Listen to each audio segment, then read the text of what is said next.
चालू करायला तो चालू का घ्या चालू झालं बघ छोटावाला बोले तो मारा का उसका देखना ना लाइट बंद ये लाइट देखा है वो जब भी अब चलेगा बात करेगा वो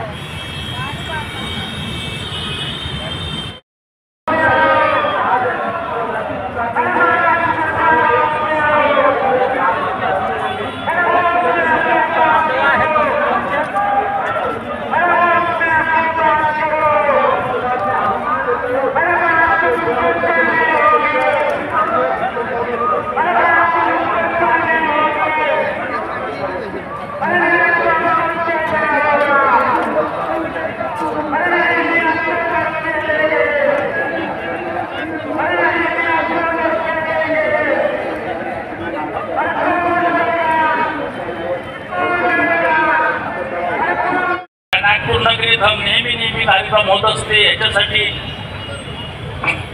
की नागपूर हे देशाचं आपल्या भारताचं हृदयस्थळ आहे आणि या नागपूर आपल्या देशाच्या हृदयस्थळावर 114 शहीदांच्या रक्ताचा त्यांच्या हृदयावर डाग लागला आहे।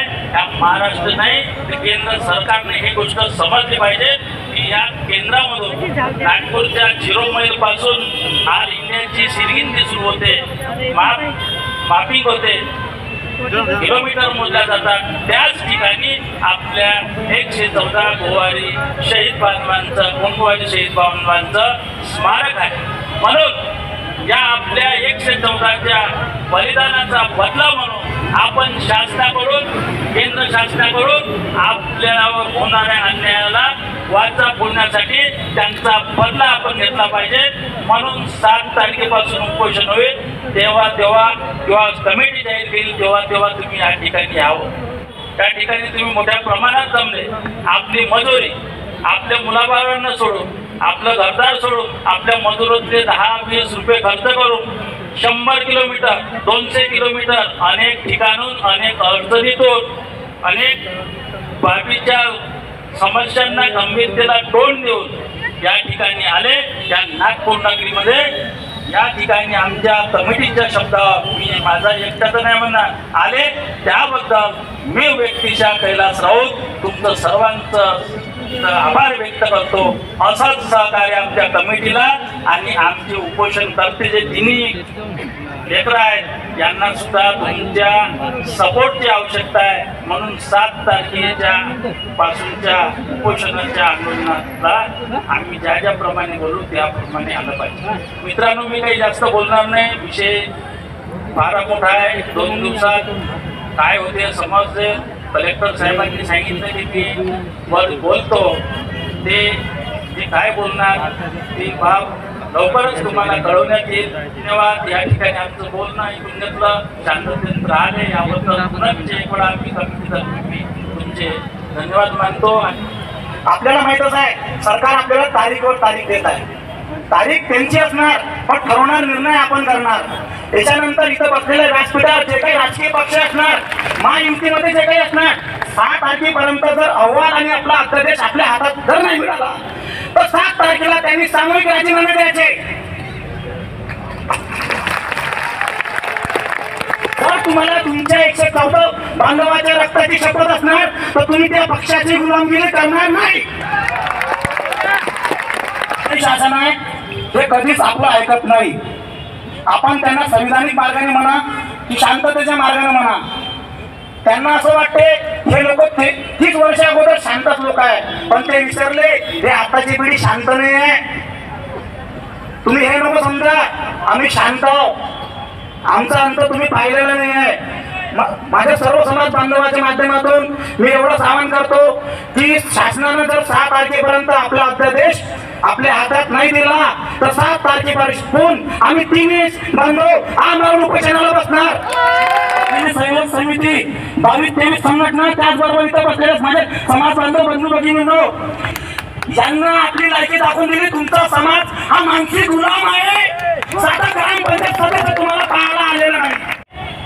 मानसिक गुलामी सोडा, अस्तित्वाच्या लढ्यासाठी लढा। आपली पिढी तर गाडीच झालेली आहे पण आपल्या येणाऱ्या पिढीचं काय जोपर्यंत आमच्या तिन्ही भावाच्या आघात असतात तेव्हापर्यंत आम्ही समाजाची अस्तित्वाची लढाई लढत राहणार.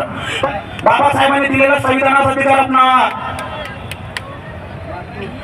बाबासाहेबांना सांगितलं 100 दिवस शरीर मी जगण्यापेक्षा 1 दिवस वाघ बनून जगा.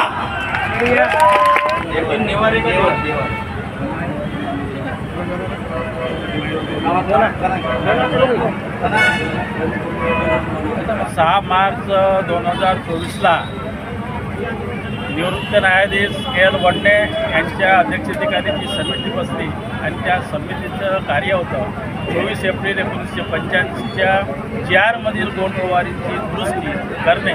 त्याकरता त्यांना 6 महिन्याची ड्युटी घेतली होती. ती मुदत येत्या 6 सप्टेंबरला संपत आहे.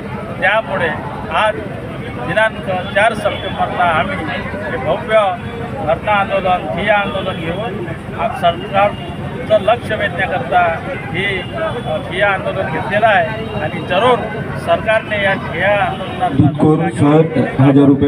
ताबडतोब आमच्या जमातीचा अहवाल सादर करावा. अन्यथा येत्या विधानसभा निवडणुकीमध्ये सत्ताधारी पक्षाला तर मतदान देणारच नाही, पण बाकीला मतदान न देता आमच्या जमातीत ज्या ठिकाणी विनर होत आहे, बहुतांशी आमचा समाज या विधानसभेमध्ये आहे, या विधानसभेमध्ये आम्ही आपले उमेदवार उभे करून बाकी ठिकाणी सर्व बहिष्कार टाकू पुऱ्या महाराष्ट्रात. आणि आम्ही जर बहिष्कार टाकला तर विदर्भामध्ये जे नाचून राहिले घोड्यासारखे ते सर्व पडणार आहे. काटोल विधानसभा मतदान क्षेत्रात 36,000 वोट आहे आमची. साकोलीमध्ये 40,000 आहे, राळेगावमध्ये 40,000 आहे. नागपूर ग्रामीणमध्ये मी लोकसभेचा सर्वेअर होतो, 1,60,000 आहे. म्हणजे सर्व लोक या ठिकाणी येणारे पडतील. आणि गोंदिया जिल्ह्यामध्ये बहुतांशी फार मोठ्या प्रमाणात समाज आहे. आमगाव देवरी, गोंदिया विधानसभा, तिरोडा, तुमसर विधानसभा आणि त्याचबरोबर आमचे मारेगाव, राळेगाव, धामणगाव, मोर्शी, केळापूर इथं बहुतांशी आमचा समाज फार मोठ्या प्रमाणात आहे. त्याचबरोबर आरमोरी गडचिरोली क्षेत्रामध्ये विनर व्होट 40,000 आमच्या जमातीचे आहे.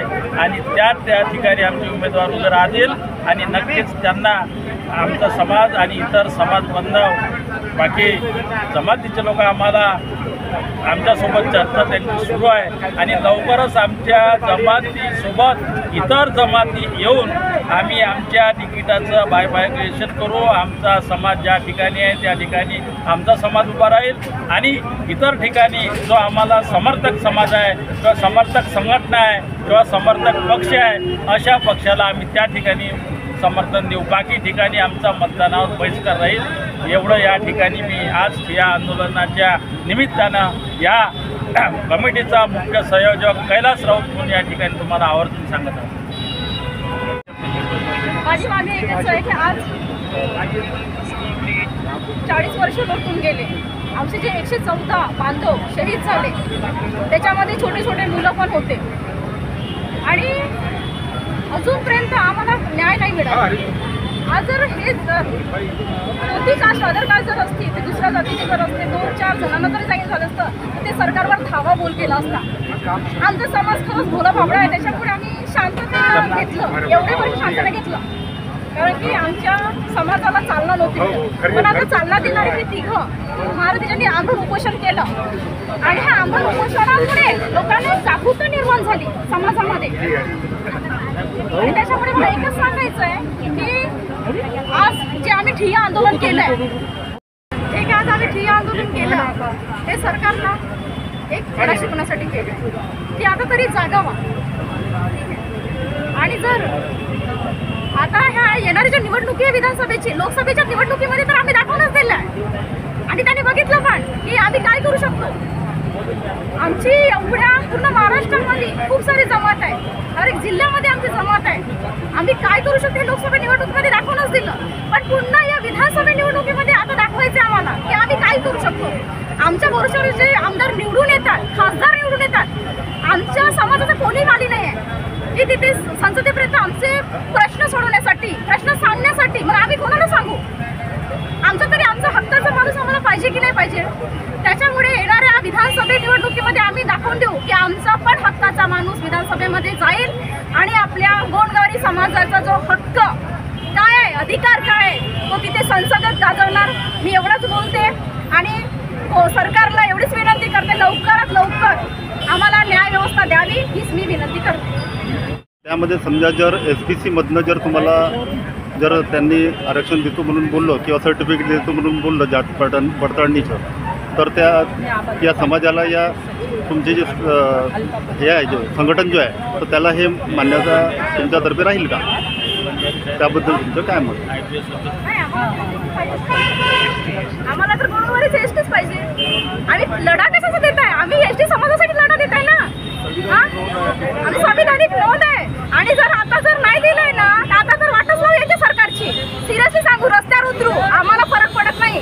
आज आमचे 114 मेले, आम्हाला तडतडत नाही लागत का? आम्हाला दुःख नाही का 114 मरण्याचा? कोणाला सरकारला काय पडले हे? आमच्यामुळे हे सरकार बसली आहे, कोणामुळे बसली आहे? तर आम्ही याचा बहिष्कार केला तर काय होणार? हम गोवारी कमजोर नहीं है, ठीक है? हम जो गोंडगोवारी हम कमजोर नहीं, क्योंकि 114 हमारे गए, इनका क्या गया? जिस दिन 114 गए, अगर लोगों के 4-5 अगर आदमी जाते ना तो हंगामा मच जाता.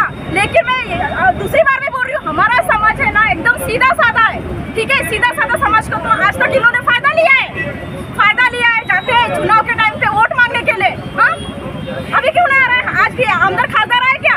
ये मेरे तीनों भाई और उपोषण के लिए बैठे थे 17 दिन तक. कोई आया क्या यहाँ पर पूछने के लिए? उनको कुछ लगा? आज हमारे जात का अगर होता, आदिवासी गोंडगोवारी का आज आमदार होता तो इनको बैठने देते 17 दिन, भूखा रहना पड़ता, 4 दिन में उनको उठाते. तो ये हम इसलिए गुस्सा इसलिए आ रहा है कि हमको नहीं चाहिए, इनकी बहुत हो गया. अभी हमारी सुनना बोलना सरकार को, हमारी सुनना इनको. अगर नहीं सुनेंगे ना चक्का जाम तो करना है, लेकिन देख लेने महाराष्ट्र में क्या होगा, फिर बताएंगे महाराष्ट्र में क्या होता है. कमजोर समझ के रखा इन लोगों ने. हम कमजोर नहीं है, अभी तो हमारी ताकत है. सेकंड बार है, अमृत उपोषण तो हो गया, अभी ठिया आंदोलन भी हो गया. आज तो देख ही लिया ना गवर्नमेंट ने क्या है.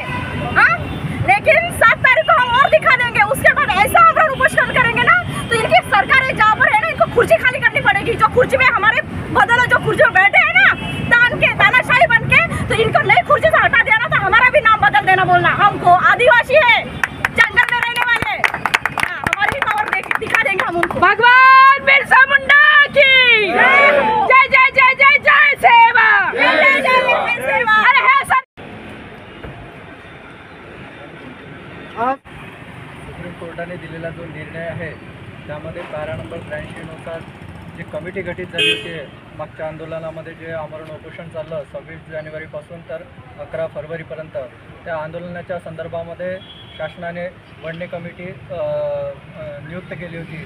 त्या वडणे कमिटीला 6 महिन्याचा अवधी दिला होता. त्या 6 महिन्याचा अवधी पूर्ण झाला आहे, पण त्यांचा अजूनही या 7 तारखेपर्यंत अहवाल सादर झालेला नाही आहे. त्याकरताच कलेक्टर साहेबांना भेटायला आलो होतो की तुम्ही लवकरात लवकर सकारात्मक अहवाल तुम्ही सादर करावा, अन्यथा आम्ही परत आंदोलन उपोषणाची तयारी दर्शवू.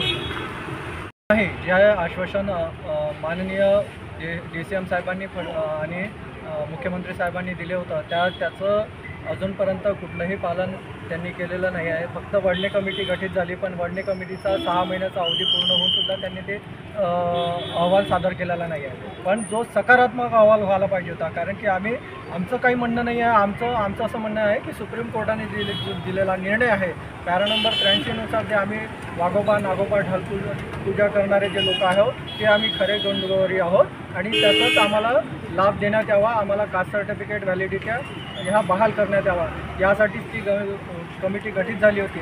आणि शासनाने अजूनसुद्धा त्या अहवाल दाखल केलेला नाही आहे. त्यासाठी आम्ही कलेक्टर साहेबांना भेटायला आलो होतो की तुम्ही लवकरात लवकर या 6 तारखेपर्यंत अहवाल सादर करा, अन्यथा 7 तारखेला आम्ही आमरण उपोषणाची तयारी दर्शवली. मारुतराव नेवारे, मी अमरावतीवरून आलेली आहे. आम्ही 26 जानेवारीपासून तर 17 दिवस आमचे मुलं उपोषणाला बसले होते. 1994मध्ये जसं हत्याकांड झाला होता, 114 गोवारी शहीद झाले ते परत त्याच मागणीसाठी माझी 3 मुलं उपोषणाला बसले होते. उपोषणाला बसल्यानंतर आमची शासकीय बैठक झाली. DCM साहेबांनी सांगितलं होतं आज तुम्ही खऱ्या ट्रॅकवर आहे. ती खरी ट्रॅक आज कुठं गेली?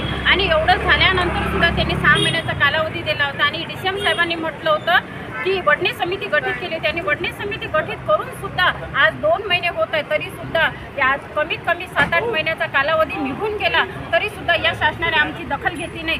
जर दखल घेतली नाही तर परत आमचे मुलं उपोषणाला बसतील आणि उपोषणाला बसून आज तुम्ही बघितलेलं आहे संविधानिक चौकामध्ये किती मोठं ठिय्या आंदोलन झालेले आहे. आज आम्ही ताकद दाखवून दिली आणि याच्या आधी फेब्रुवारीमध्ये सुद्धा 5 फेब्रुवारीला सुद्धा आम्ही भव्य दिव्य आंदोलन केलं होतं. त्याच्यामध्ये त्यांनी शासकीय बैठक घेतली होती, परंतु त्या शासकीय बैठक घेऊन सुद्धा वडणे समिती गठीत केली. त्या वडणे समितीने सुद्धा अजूनही पॉझिटिव्ह अहवाल दिला नाही आणि आम्हाला त्वरित पॉझिटिव्ह अहवाल पाहिजे. जर पॉझिटिव्ह अहवाल नाही दिला तर आम्ही परत आमचे मुलं उपोषणाला बसतील.